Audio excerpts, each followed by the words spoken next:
President of Ukraine Vladimir Zelensky and Deputy Prime Minister, Minister of Digital Transformation, Mikhailo Fedorov had a meeting with Palantir CEO Alex Karp. The parties discussed issues of further cooperation in the field of defense and security, as well as digitization. Your visit to Ukraine is a positive signal that despite a full-scale war, Ukraine is open to business and ready for cooperation.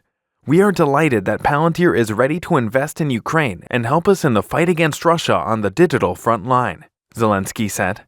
Vladimir Zelensky noted that Alex Karp is the first CEO of large Western corporations to personally visit Kyiv since the start of the full-scale war.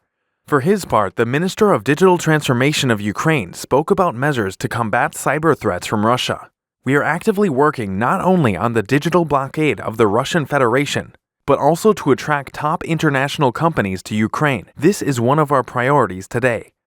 Modern warfare has changed the rules, and technology plays a big role in it.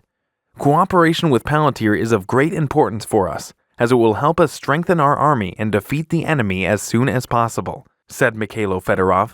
During the meeting, Alex Karp said the company is ready to open an office in Ukraine and prepare joint development with Ukrainian specialists.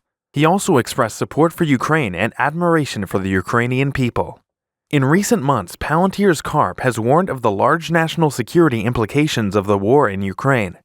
In the company's annual letter to shareholders in May, Karp wrote that the world is at an inflection point and that the global pandemic and war in Europe have now conspired to shatter our collective illusions of stability and perpetual peace.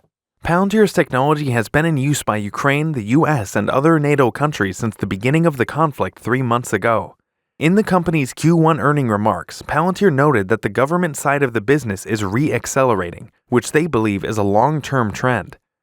Palantir's Q2 guidance of $407 million doesn't account for a wide range of upside that could be experienced in relation to their response of geopolitical events. Palantir's data analytics technology aims to help leaders join the dots so they can make decisions, be it in business or on the battlefield. The company works with armed forces in the US and Europe, although it keeps the exact nature of most military partnerships secret.